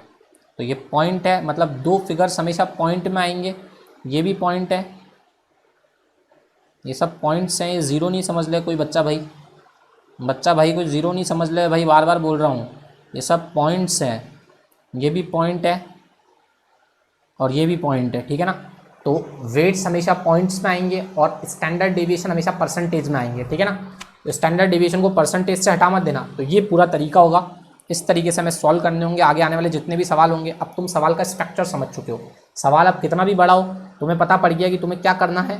ये सवाल एक प्रोबेबिलिटी वाला सवाल था, हमने पूरी तरीके से कर लिया। इस सवाल को करने का एक शॉर्टकट मेथड और है, वो शॉर्टकट मेथड क्या है, मतलब अब हर सम में तुम्हें यही करना है यही फॉर्मूला लगाना है, इसी फॉर्मूला को लगा के हर एक सिक्योरिटी का मीन निकालना है, हर एक सिक्योरिटी का एक्सपेक्टेड रिटर्न निकालना है, रिस्क निकालनी है और उसके बाद सवालों को करना है। आई थिंक भाई एसी का क्या हो रहा है टेम्परेचर का भाई, सहन नहीं हो रहा भाई गाइस, गर्मी के मारे जान निकली जा रही है, पर रुक नहीं सकते हैं हम, बिकॉज मेरी कमिटमेंट है। अगर रुक गया तो कमिटमेंट पूरी नहीं होगी, तो एज ए प्रोफेशनल मुझे अपने कमिटमेंट को निभाना पड़ेगा। अब कोई बात नहीं, गर्मी है तो गर्मी में पढ़ाएंगे यार। हाँ अब कोई बात नहीं, जैसा भी होगा संभाल लूँगा, पहले करना पड़ेगा, क्या कर सकते हैं। अब देखो बच्चों, इसको करने का एक शॉर्टकट तरीका और है। अगर हमें डायरेक्टली ये नहीं पूछ रहा है कि आप एक्स का बताओ हमें मीन, आप हमें वाई का मीन बताओ, या आप हमें एक्स का स्टैंडर्ड डेविएशन बताओ, आप हमें वाई का स्टैंडर्ड डेविएशन बताओ, आप हमें कोवेरिएंस बताओ, या आप हमें आर बताओ, जब तक ये हमें नहीं पूछता ना सिंगल सिक्योरिटी का, तब तक हम उस सिंगल सिक्योरिटी का नहीं निकालेंगे। हम डायरेक्टली सवाल को पोर्टफोलियो का बना के कर देंगे, हम डायरेक्टली पोर्टफोलियो का रिटर्न निकालेंगे यहाँ से। तो देखो हमने डायरेक्टली पोर्टफोलियो का रिटर्न निकाल दिया, ये हमने पोर्टफोलियो का ही रिटर्न निकाल दिया, ये मैंने पोर्टफोलियो का रिटर्न निकाल दिया डायरेक्टली। पोर्टफोलियो का रिटर्न मैंने कैसे निकाला होगा तो मैं तुम्हें बता देता हूँ। पोर्टफोलियो का रिटर्न मैंने ऐसे निकाला, मैंने कहा ये 40 और ये 10, इन दोनों की प्रोबेबिलिटी है 0.5, समझ रहे हो। मतलब मैंने क्या किया होगा, मैंने कहा यार ये 40 का 80% हमें मिलता है, मतलब 40 का 80% कर दिया और 10 का 20% कर दिया, और फिर दोनों को 0.55 से माइनस करके, सॉरी दोनों को 0.5 से मल्टीप्लाई करके ऐड कर दिया, या ऐसे भी कर सकता हूँ मैं 40 + 10, ये हो रहा है 50, सॉरी ऐसा नहीं करते, चलो 40 का हमें मिलता है 80%, ये तुम जानते हो, पर इसका भी हमें 0.5 ही मिलेगा, मतलब 16 मिलेगा एक्स से। 10 का 20% मतलब 2, और इसका भी हमें मिलेगा 0.5, मतलब हमारा रिटर्न तो 17 हो रहा ना, एक्स वाला हमारा टोटल रिटर्न 17 हो रहा है दोनों को मिला के, नहीं समझ पा रहे हो। मैंने प्रोबेबिलिटी को ही मल्टीप्लाई कर दिया और मैंने पूरा रिटर्न ही निकाल दिया हर किसी के साथ। एक बार आपस सुनो, मैं कह रहा हूँ ये 40 जो है ना, इसका हमें 80% मिलने वाला है, मतलब 32, और 10 का मुझे मिलने वाला है 20%, मतलब 2, मतलब मेरा रिटर्न जो दोनों सिक्योरिटीज से मिलने वाला है वो मिलने वाला है 34, और इस 34 के आने की प्रोबेबिलिटी 5 है। तो देखो मैंने यहाँ 34 ले लिया, वैसे ही मैंने क्या किया, मतलब सवाल ने मुझसे सिंगल सिक्योरिटी का पूछा ही नहीं है, सवाल ने मुझसे डायरेक्टली बोला पोर्टफोलियो का रिटर्न और रिस्क बताओ, तो मैं पोर्टफोलियो का रिटर्न और रिस्क बता दूंगा, डायरेक्टली निकाल सकता हूँ, मैं ये बोलना चाह रहा हूँ। वैसे ही मैं बोलूँगा इस 20 का 80% मिलता है मुझे एक्स से, मतलब 16, और इस 50 का मुझे 20% मिलता है मतलब 10, तो मुझे 26 मिलेगा। तो मैंने कहा देखो अगला फिगर 26 मैंने लिख दिया, मतलब मैंने डायरेक्टली रिटर्न निकाल दिया, और डायरेक्टली रिटर्न निकाल के उसको प्रोबेबिलिटी से मल्टीप्लाई कर लिया, तो मेरा डायरेक्टली आंसर मिल गया। और वैसे ही मैंने फिर रिटर्न का जो मीन आया उससे इस रिटर्न को माइनस करके मल्टीप्लाई बाय प्रोबेबिलिटी कर लिया, मतलब मेरा फॉर्मूला वही वाला Px - x बार का होल स्क्वायर कर दिया मैंने यहीं पे। और मैंने कैसे किया, मैंने कहा x मतलब हमारे लिए ये रिटर्न जो 34, 26 और 22 आ रखा है, इसको मैंने डायरेक्टली माइनस किया 29.2 में से, और उसके बाद फिर मैंने उसका स्क्वायर करके उसको प्रोबेबिलिटी से मल्टीप्लाई कर दिया, तो डायरेक्टली आंसर निकल गया। एग्जाम में टाइम कितना बच गया देखो तुम्हारा, अगर वही तुम एक सिक्योरिटी का निकालते और लंबे तरीके से करते तो तुम हालत खराब हो जाती तुम्हारी। तो अगर डायरेक्टली सवाल पूछता है पोर्टफोलियो का रिटर्न बताओ और पोर्टफोलियो की रिस्क बताओ, तो हम 5 मिनट में सवाल को कर लेंगे, हमारा टाइम बच जाएगा। पर वही अगर हमने थोड़ा सा कंफ्यूजन हुआ, हम इधर उधर भटके, तो हम डायरेक्टली रिटर्न से सवाल कर सकते हैं। मेरी बात समझो, अगर हम पूरा भटक के सवाल करेंगे इतना बड़ा, तो इतना बड़ा सवाल में टाइम बहुत ज़्यादा लगेगा। अगर हमें सवाल बोलता है डायरेक्टली कि एक्स का सिक्योरिटी का इंटरेस्ट निकालो, एक्स का रिस्क निकालो, वाई का रिस्क निकालो, वाई का इंटरेस्ट निकालो, सॉरी वाई का रिटर्न निकालो, तो अगर हमें एक्सपेक्टेड रिटर्न सबके पूछेगा, सबका स्टैंडर्ड डेविएशन पूछेगा, कोवेरिएंस पूछेगा, तो लंबा करेंगे। वरना हम डायरेक्टली सॉल्व कर सकते हैं इस तरीके से, ये डायरेक्ट करने वाला तरीका है। अगर हमें डायरेक्टली पोर्टफोलियो का पूछा है तो आप देख लो आपको डायरेक्ट करना है या कैसे करना है। आपको ये वीडियो को यहाँ पॉज करना चाहिए, पूरा सवाल जो मैंने पहले वाला कराया था वो दोनों मेथड से करना चाहिए 2 बार अपने हाथ से, ताकि आप आगे आने वाले सवालों के लिए मेंटली प्रिपेयर हो जाओ, ताकि आगे आने वाले सवालों में मज़ा आने लगे। तो अब मज़ा तो आने लग जाएगा। अगला सवाल देखते हैं, अगले सवाल में क्या दिया हुआ है। अगले सवाल में हमें देखो 3 सिक्योरिटीज़ दे रखी है, A, B और C। इस A, B, C का रिटर्न दिया हुआ है और इन सबका स्टैंडर्ड डेविएशन दिया हुआ है। मतलब हमको क्या क्या दिया हुआ है, हमको ER डायरेक्टली दे दिया इस बार, और स्टैंडर्ड डेविएशन डायरेक्टली दे दिया। मतलब हमें वो पूरी मेहनत करके ER नहीं निकालना, सबका ER दिया हुआ है, सबका स्टैंडर्ड डेविएशन दिया हुआ है, और साथ में एक टेबल दी हुई है स्टैंडर्ड डेविएशन और वेरिएंस की। समझ रहे हो, वेरिएंस की और स्टैंडर्ड डेविएशन की टेबल दी हुई है। तो हमें टेबल में जो जो दिया हुआ है उसमें कुछ फिगर्स स्टैंडर्ड डेविएशन के और कुछ फिगर वेरिएंस के दिए हुए, मतलब एसडी और वेरिएंस की टेबल हमें दी हुई है। तो हमने कहा ठीक है यार, एसडी और वेरिएंस की टेबल दी हुई है, तो या वेरिएंस और कोवेरिएंस की टेबल है गाइस, सॉरी ये वेरिएंस और कोवेरिएंस की टेबल है, गलती से गलत लिख दिया, ये वेरिएंस और कोवेरिएंस की टेबल है। गलती से इस टेबल का नाम थोड़ा चेंज कर लो, बिकॉज फिगर देख के जो मुझे एनालिसिस हो रहा है ना, उस हिसाब से मुझे लग रहा है वेरिएंस और कोवेरिएंस की टेबल है, बिकॉज मुझे लग नहीं रहा स्टैंडर्ड डेविएशन इतना ज़्यादा किसी का आता है। तो ये वेरिएंस और कोवेरिएंस की टेबल है। जैसे हमने एक पहला सवाल किया था, याद करो, वेरिएंस और कोवेरिएंस की टेबल बना रखी थी। मैंने बोला था ए के सामने ए के साथ ए का वेरिएंस होगा, ए के साथ बी का कोवेरिएंस होगा, ए के साथ सी का कोवेरिएंस होगा। याद करो, तो हमें इस टेबल में से वैल्यूज बतानी पड़ेगी कौन सा वेरिएंस है और कौन सा कोवेरिएंस है। इस टेबल का नाम चेंज कर रहा हूँ, ये टेबल वेरिएंस और कोवेरिएंस टेबल है। आप लोग भी अगर ये सम कर रहे हो तो इस वैल्यू को चेंज कर लेना, ये वेरिएंस और कोवेरिएंस की टेबल है। अब ए के कॉलम में अगर ए के साथ कुछ आ रहा है तो वो ए का क्या होगा, ये ए का वेरिएंस है, वैसे ये बी का वेरिएंस है और वैसे ये सी का वेरिएंस है। समझ लो कि तीनों ही फिगर वेरिएंस को इंडिकेट कर रहे होंगे। तो ये फिगर तो वेरिएंस को इंडिकेट करेंगे और बाकी जो भी फिगर्स दिए हुए वो सब कोवेरिएंस को इंडिकेट कर रहे हैं, बिकॉज ए का ए के साथ वेरिएंस हो सकता है और बाकी सबके साथ क्या होगा, कोवेरिएंस होगा। बाकी सबके साथ क्या होगा, कोवेरिएंस, मतलब ए और बी का कोवेरिएंस, बी और ए का कोवेरिएंस, सी और ए का कोवेरिएंस। समझ रहे हो मेरी बात को? मतलब अगर मैं बोलूँ ए का बी के साथ कोवेरिएंस है 100 और वैसे ही बी का ए के साथ कोवेरिएंस है 100, तो सेम ही रहेगा ना। कोवेरिएंस ए का बी के साथ बोलो या बी का ए के साथ बोलो, बात तो एक ही है। तो दो फिगर्स एक जैसे दिखेंगे टेबल में। तो मैंने टेबल में बता दिया वेरिएंस क्या होगा और कोवेरिएंस क्या होगा। ए का ए के सामने हमेशा वेरिएंस होगा, खुद का खुद के सामने वेरिएंस और खुद का दूसरे के सामने कोवेरिएंस, बिकॉज ये टेबल वेरिएंस और कोवेरिएंस टेबल है। ऐसा हमने फॉर्मूला को डिराइव करते हुए पढ़ा था। अब हमें 3 स्टॉक दिए हुए, मतलब सवाल में सबसे ज़्यादा भेजामारी कहाँ होने वाली, हमें एक्सपेक्टेड रिटर्न निकालने के लिए तो भेजामारी करनी नहीं है। 70 और 30 सवाल कितने पूछे हैं, सवाल पढ़ लेते हैं। अब calculate expected return and standard deviation of portfolio. 70 ए में लगाना है, 30 सी में लगाना है, ठीक है। 70 और 30 लगाना है सिर्फ हमें ए और सी में, एंड फाइंड आउट करना है minimum risk portfolio between C and B. Okay, मतलब हमें तीनों में कुछ लगाना ही नहीं है। अगर हमें तीनों में लगाना हो तो फिर हमें 3 बार निकालना पड़ता। मतलब मैं ये सोच रहा था कि हमें 70, 30 और कुछ और भी लगाना होगा, मतलब 50, 30 और 20 ऐसा सोच रहा था मैं। तो फिर हमें वो पूरा बड़ा वाला फॉर्मूला 3 का बना के करना पड़ता। अब हमें ऐसा झंझट तो है नहीं, हमें तो बोला 70% ए में लगाना है, 30% सी में लगाना है। मतलब ए और सी का पोर्टफोलियो निकालना है और ए और सी का ही रिस्क निकालना है, मतलब ए और सी का रिस्क और ए और सी का रिटर्न।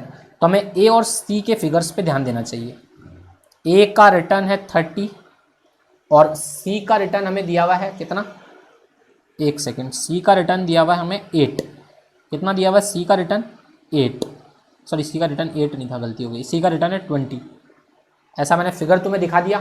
तो ये 30 है और ये 20 है रिटर्न, तो मुझे इसको मल्टीप्लाई करना पड़ेगा 0.7 से और इसको मल्टीप्लाई करना पड़ेगा 0.3 से।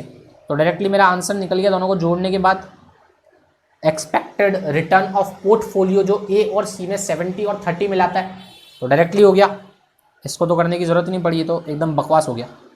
पर अगर मैं इन लोगों का स्टैंडर्ड डेविएशन निकालना चाहूँगा तो मुझे क्या क्या चाहिएगा, मुझे ए का स्टैंडर्ड डेविएशन और सी का स्टैंडर्ड डेविएशन चाहिए, दोनों दिया हुआ है। ये ए का स्टैंडर्ड डेविएशन, ये सी का स्टैंडर्ड डेविएशन, मुझे दोनों का वेट चाहिए। वेट ये रहा 70 और 30। इसके बाद मुझे क्या चाहिए, 0.7, 0.3, तो मतलब 0.7 का स्क्वायर, 16 का स्क्वायर प्लस 0.3 का स्क्वायर और 0.8 का स्क्वायर। ऐसा करके हमारा वो बन गया multiply plus 2 into wait 2 multiply 0.7 multiply 0.3 और मल्टीप्लाई कोवेरिएंस। अब कोवेरिएंस क्या है, तो कोवेरिएंस हमें देखना पड़ेगा ए का सी के साथ क्या कोवेरिएंस है। तो ए का सी के साथ कोवेरिएंस है -60। हमारा वो पूरा फॉर्मूला तैयार है, पूरे फॉर्मूला का स्क्वायर रूट करो और आंसर तुम्हारे सामने है। तो एक बार मैं थोड़ा सा पीछे की तरफ रफ वर्क में करके दिखा देता हूँ ताकि तुम्हें पता रहे मैं क्या बोल रहा हूँ। जो मैंने इतनी देर से बोला, मैंने कहा ERP का फॉर्मूला होगा weight of x multiply by expected return of A. यहाँ पे ए और सी की बात हो रही तो मैं एक्स नहीं लूँगा, मैं ए लिखूँगा, plus weight of C multiply by expected return of C. तो मैंने कहा कितना कितना रिटर्न दिया हुआ है, पीछे मैं देख लेता हूँ एक बार। 30 और 20 था, तो मैं बोलूँगा ये प्लस का साइन है गाइस, ये हो गया 0.7 मल्टीप्लाई बाय कितना दिया हुआ पीछे फिगर 30, तो ये 30 plus 0.3 multiply by 20 is equal to कितना आ रहा है, कैलसी पे करके देख लेता हूँ 2 मिनट। तो मैंने कहा 0.7 मल्टीप्लाई बाय 30 21 आ रहा है, और 0.3 मल्टीप्लाई बाय 26 आ रहा है, तो 6 और 21 मतलब 27। एक बार आपस देख लेता हूँ, 30 मल्टीप्लाई बाय 0.7 21 और 0.3 मल्टीप्लाई बाय 26, तो 21 और 26 27, तो मतलब एक्सपेक्टेड रिटर्न आ गया 27।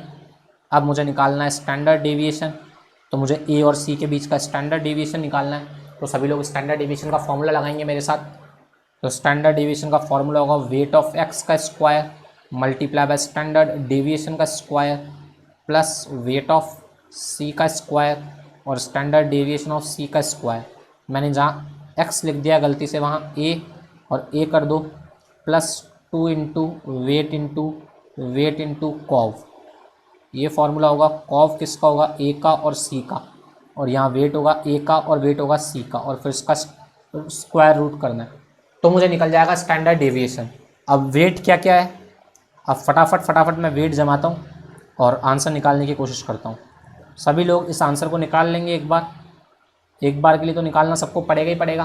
क्या क्या आंसर निकलेगा, तो वेट है 0.7, तो मैंने कहा 0.7 का स्क्वायर प्लस स्टैंडर्ड डेविएशन कितना दिया हुआ देख लो 16, तो मैंने कहा 16 तो पूरे फिगर में आएगा, तो 16 का स्क्वायर प्लस 0.3 का स्क्वायर, और 0.3 के साथ उसका स्टैंडर्ड डेविएशन कितना है 8, तो 8 का स्क्वायर प्लस 2 इंटू 0.7 इंटू 0.3 और इंटू कोवेरियंस मतलब -60, और हमने इस पे कर दिया अंडर रूट, तो जो वैल्यू आएगी वो आएगा स्टैंडर्ड डेविएशन। गाइस तुम्हें सिर्फ सॉल्व करना है, सॉल्व करते ही तुम्हारे सामने वैल्यू आ जाएगी। मैं सॉल्व करके दिखा नहीं रहा हूँ, थोड़ा हमें फटाफट चलना पड़ेगा गाइस, समझो बात को। हमें कोर्स भी कंप्लीट करना है, बस क्वेश्चंस करवा रहा हूँ मैं, एक एक क्वेश्चन मैं करवा रहा हूँ जो इंपॉर्टेंट है, और पूरे फुल कोर्स के सारे क्वेश्चंस यहाँ कवर कर रहा हूँ, समझ रहे हो ना। फुल कोर्स के सारे क्वेश्चंस मैं अपनी क्लास में करवा रहा हूँ, बट करवाने का तरीका होगा, मैं पूरा सॉल्यूशन तुम्हारे सामने रख दूंगा, और फिर तुम्हें थोड़ी सी अपने से लेवल पे मेहनत करनी पड़ेगी। बस यही इस बैच में हल्की सी प्रॉब्लम है, बाकी तो इस बैच में कोई तकलीफ नहीं है। कॉन्सेप्ट सारे, क्वेश्चन सारे, सॉल्यूशन भी सारे, बस सॉल्यूशन का जो अल्टीमेट फिगर होगा वो तुम्हें एक बार कैलसी चला के खुद कर लेना पड़ेगा। मैंने पूरा सॉल्व करवा के दिखा दिया। मुझे मिनिमम रिस्क पोर्टफोलियो चाहिए सी और बी के बीच में, मतलब अल्टीमेटली वो ये कहना चाह रहा है कि यार हम सी और बी को मिलाएंगे। बात तो सही है, हम सी और बी को मिलाना चाहते हैं। तो ये सवाल क्या कहना चाह रहा है, सवाल कहना चाह रहा है मान लो जब हम सी और बी को मिलाते हैं, ये सी है और ये बी है, इनको मिलाएंगे तो इनके बीच में कोवेरिएंस है, इनके बीच में जो कोवेरिएंस है वो है सी और बी के बीच में, ये बी है और इसके सामने सी है, मतलब -110, तो मतलब रिस्क तो कटने वाली है। हम चाह रहे हैं हम कोई ऐसा वेट दें जिससे इनकी रिस्क जो कट रही है वो बिल्कुल मिनिमम हो जाए, मतलब मिनिमम रिस्क हो जाए इन दोनों के बीच में। ऐसा कोई वेट हमें बताओ। तो हमने कहा उस वेट का एक फॉर्मूला है। क्या फॉर्मूला है, हमने कहा वेट ऑफ सी निकालना है, तो वेरिएंस ऑफ बी चाहिए, माइनस चाहिए दोनों का वेरिएंस, मतलब बी का वेरिएंस प्लस सी का वेरिएंस, और माइनस करना है यहाँ पे कोवेरिएंस, और माइनस करना है 2 कोवेरिएंस। अगर हम ये फॉर्मूला लगाएंगे तो हमें वेट ऑफ सी पता पड़ जाएगा, और इसका अपोजिट फॉर्मूला लगाएंगे तो वेट ऑफ बी पता पड़ जाएगा। तो वेट ऑफ सी पता करने के लिए हमारे पास वेरिएंस ऑफ बी होना चाहिए। क्या हमारे पास बी का वेरिएंस है, ऑफ कोर्स ये सॉरी ये वाला नहीं है, ये हमारे पास बी का वेरिएंस है। ढंग से देखो, बी का बी के सामने वेरिएंस होता है और सी का सी के सामने वेरिएंस होता है, तो दोनों का वेरिएंस है 400 और एक का 64, और दोनों का कोवेरिएंस भी दिया हुआ है। दोनों का कोवेरिएंस कहाँ दिया हुआ है, मैंने कहा बी और सी का कोवेरिएंस ये रहा -110। तो हमारे पास सारे फिगर्स हैं, सिर्फ फिगर्स को पुट करके अंदर डालना है। तो ये तो तुम डाल ही दोगे, तो वेट तुम दोनों निकाल लेना, मतलब तुम सब निकाल लेना।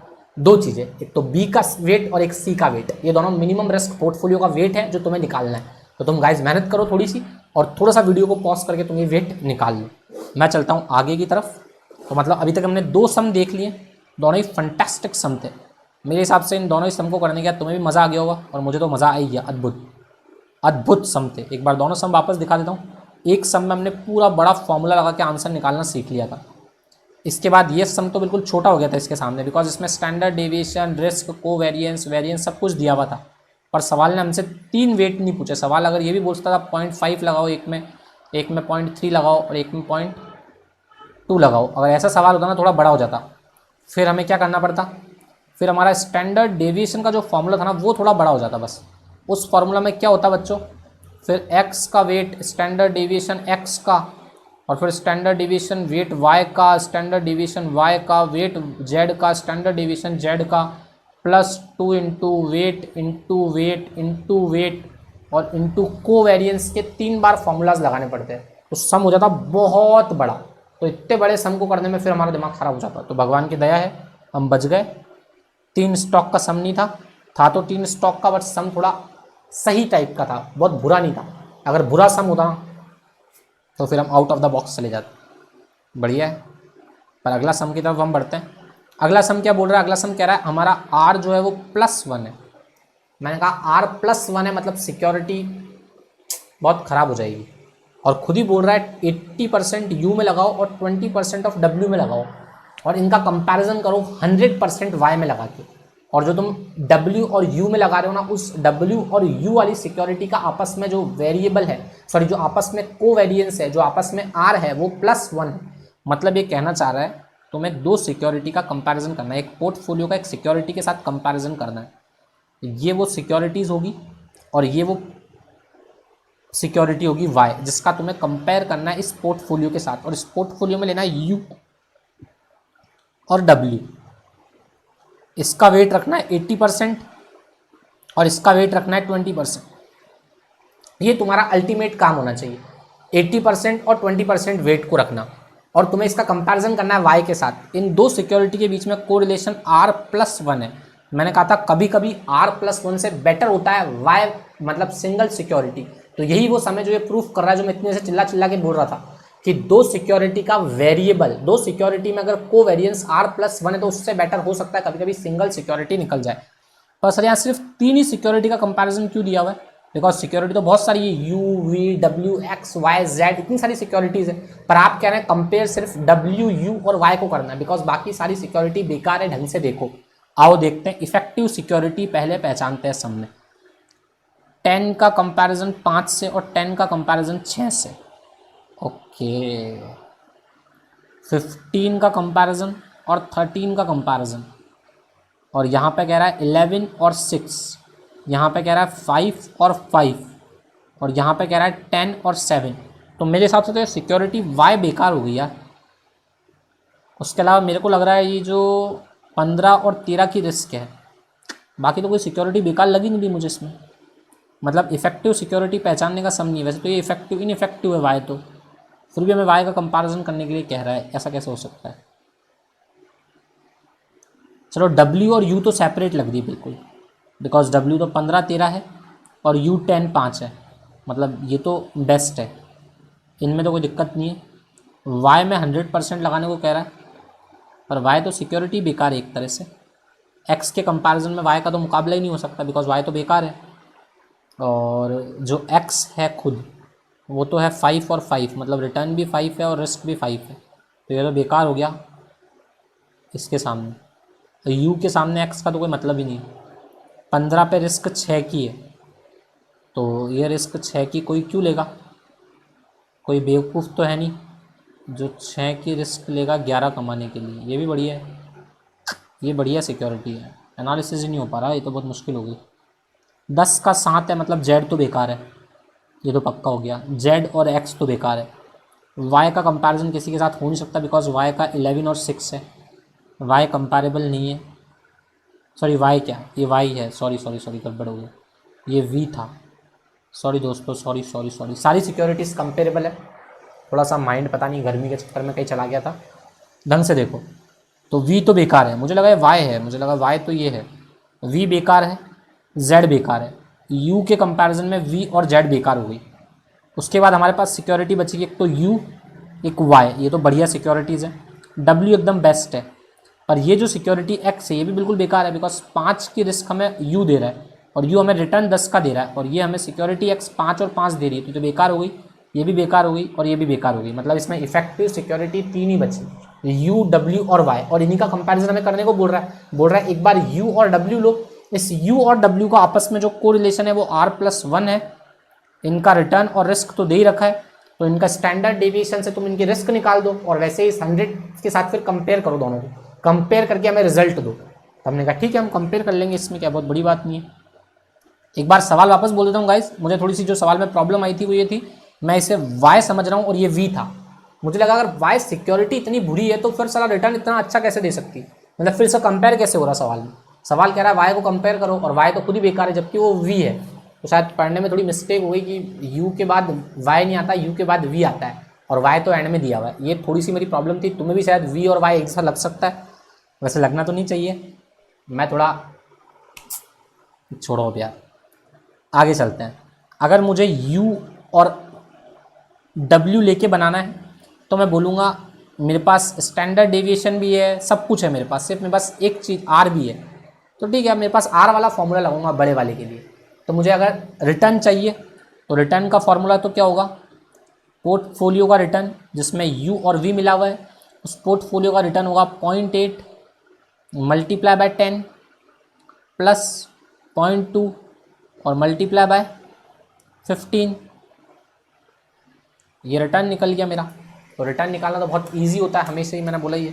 0.8 मल्टीप्लाई बाय 10 8 और 0.2 मल्टीप्लाई बाय 15 3, 8 + 3 11 आ गया रिटर्न। रिटर्न तो 11 आ गया। अब स्टैंडर्ड डेविएशन हम निकाल देते हैं एक बार। जैसे हम स्टैंडर्ड डेविएशन निकाल लेंगे हमारा काम खत्म हो जाएगा।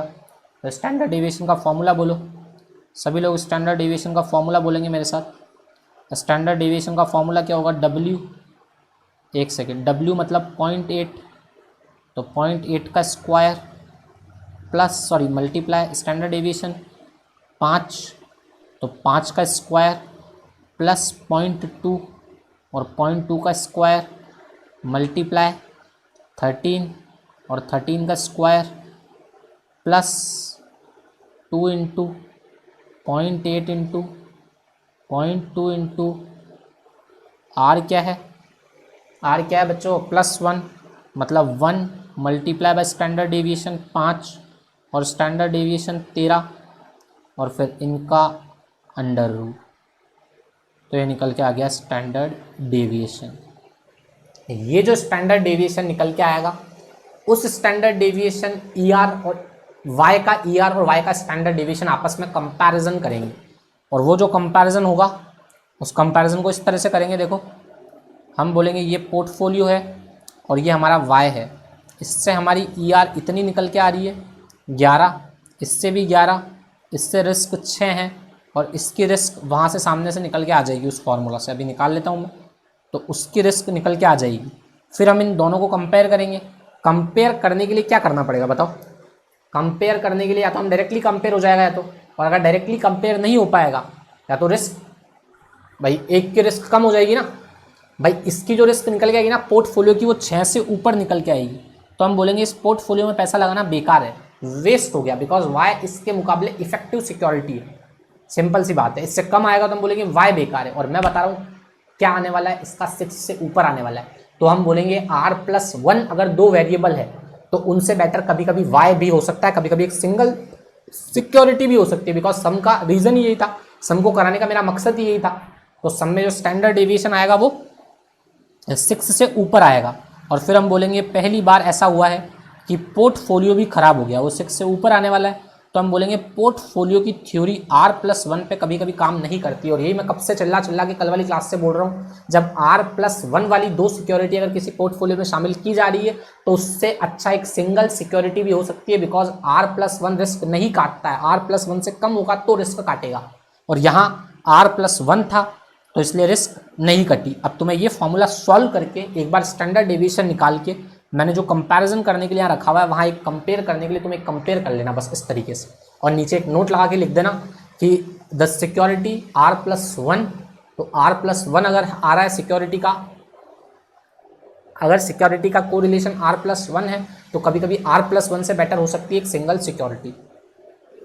ये तुम्हें नोट डाल के हिंदी में लिख देना चाहिए, हिंदी के नोट ज़्यादा अच्छे होते हैं। आप चाहो तो इंग्लिश में भी लिख दो, वो आप पे डिपेंड करता है। इसके बाद मुझे क्या बताना है, इसके बाद ये बोल रहा है ये स्लाइड जो है ना इसमें आपको रिवीजन करवा देना है। एमपीटी का। तो एमपीटी का रिवीजन करवाना क्या है? MPT is called a mean variance theory. We want maximum utility, हमें मैक्सिमम यूटिलिटी चाहिए होती है हमेशा। और मैक्सिमम यूटिलिटी मिलती कैसे? रिस्क को कम करके, स्टैंडर्ड डेविएशन को कम करके। और कम किसकी वजह से होता है? R+1 की वजह से नहीं, बल्कि R+1 से डेटा अगर कम होता है तो हमें यूटिलिटी मिलती है। ये हमारा एक मकसद हो गया। इसके बाद बोल रहा है ए और बी मिलके बहुत सारे पोर्टफोलियो बना सकते हैं।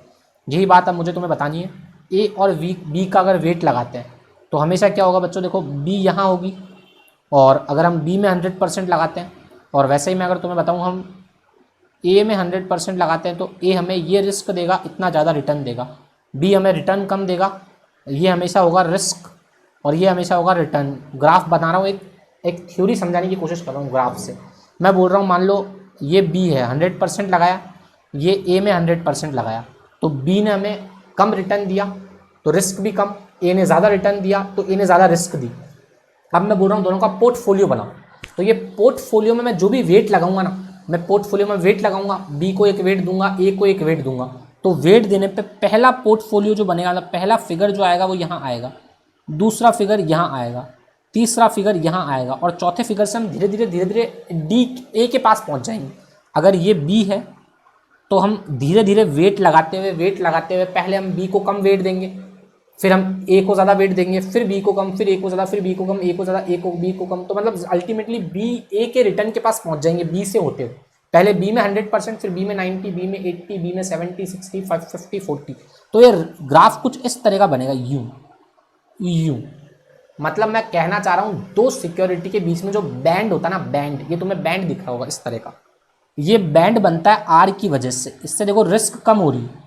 ये जो बैंड दिखा रहा है ना, ये बैंड जो बन रहा है, इसी तरह का ग्राफ बनता है हमेशा। ये बैंड बताता है आर कितना अच्छा है। अगर R-1 है तो ये बैंड और ज़्यादा खिसक जाएगा, यूँ। मतलब ये बैंड ग्राफ को बिल्कुल टच नहीं करेगा, वो गलती से टच हो गया मेरे से, तो बाकी एक्चुअली टच नहीं होगा, और ज़्यादा अच्छा दिखेगा। समझ रहे हो ना? मतलब ये जो बैंड खिंचाव दिख रहा है ना, वो खिंचाव आर की वजह से है। और वही अगर R+1 होगी तो कोई खिंचाव होगा ही नहीं, वो डायरेक्टली मिल जाएगा ऐसे। समझ रहे हो? अगर R+1 होगा ना तो बी और ए का रिटर्न स्ट्रेट लाइन में फॉल करेगा। ये बताना चाह रहा हूँ मैं ग्राफ से कि एक बैंड बन जाता है, आर की वजह से बैंड बनता है। और ये बैंड दिखाते ही क्या है? ये बैंड यही तो दिखा रहा है। ढंग से देखो उस बैंड को, अगर तुम उस बैंड को ढंग से एनालिसिस करोगे तो बैंड दिखा रहा है कि जब भी हम बी से वापस ए की तरफ जाएंगे ना, अगर ये ए का 100% रिटर्न है और ये बी का 100% रिटर्न है, तो बी से ए की तरफ जाते हुए रिस्क कम होगी। पहले रिस्क कम होगी, और फिर धीरे धीरे हम ए की तरफ बढ़ने लगेंगे और एक दिन जाके ए में मिल जाएंगे। तो ये बैंड आर की वजह से बनता है इस टाइप का। इसी को बोलते हैं मिनिमम रिस्क कुछ नहीं बोलते हैं, गलती से बोल दिया मैंने। आज थोड़ी गर्मी ज़्यादा लग रही है इसलिए भावनाओं में बह रहा हूँ। वापस बताता हूँ, अगर बी में 100% लगाते हैं, ए में 100% लगाते हैं, और उसके बाद धीरे धीरे वेट कम करते हुए चलेंगे, तो ये हमें आर इंडिकेट करेगा, वरना फिर डायरेक्टली ये मिल जाएंगे। अगर R+1 होगा तो रिस्क काट नहीं पाएगा। मैंने रिस्क काटने का डायग्राम तुम्हें दिखाया कि रिस्क धीरे धीरे कटेगी और फिर यूँ एक बैंड बनेगा। अब आर जितना कम होगा उतना बैंड ज़्यादा मुड़ेगा। तो ये दिमाग में बैठा हुआ होना चाहिए, बाकी ग्राफ का कोई यूज़ नहीं है, पर मैंने बता दिया बिकॉज ऑफ दैट मुझे लगता है हर चीज़ तुम तक डिलीवर होनी चाहिए कि एक्चुअली हो क्या रहा है। तो हमने ये भी बता दिया। अब हम एक अच्छे सवाल की तरफ चलते हैं। ये भी बेहतरीन सवाल है, वैसे इससे ज़्यादा बेहतरीन सवाल हम करके आ गए, पर फिर भी अगर ये बोल रहा है बेहतरीन तो बेहतरीन करेंगे। इसमें ER दिया हुआ है, SD दिया हुआ है, मतलब बेहतरीन तो मेरे हिसाब से कुछ बचा ही नहीं। बोल रहा है 100% ए में लगाओ, 100% बी में लगाओ। पागल है ये लोग, 100% लगा क्यों रहे हैं? लगा रहे हैं, इनकी मर्जी। 100% पता नहीं क्यों लगा रहे हैं 100%, बिकॉज 100% में रिस्क नहीं कटती है। वही 50% इन ए एंड बी अच्छा है, 75% ये भी ठीक रहेगा, ये भी ठीक रहेगा। ठीक तो कोई भी रह सकता है, मिनिमम तो मिनिमम के तरीके से निकलता है। और वो बोल रहा है 3 सवाल हमको ऊपर दिए हुए हैं, मतलब 5 सवाल पूछे हुए हैं। इन 5 सवालों का आंसर अपन करते हैं ब्रेक के बाद। आज थोड़ा छोटा ब्रेक ले लेते हैं गाइस, थोड़ी गर्मी ज़्यादा हो रही है मुझे, तो 5 मिनट का ब्रेक लूँगा। तब तक मैं अपनी AC वगैरह को ठीक कर लेता हूँ, और 5 मिनट के ब्रेक के बाद हम लोग मिलेंगे गाइस, और क्लास 3 का पार्ट B हम स्टार्ट कर देंगे। चलिए गाइस, इस सवाल को तब तक तुम पढ़िए और कोशिश कीजिए करने की।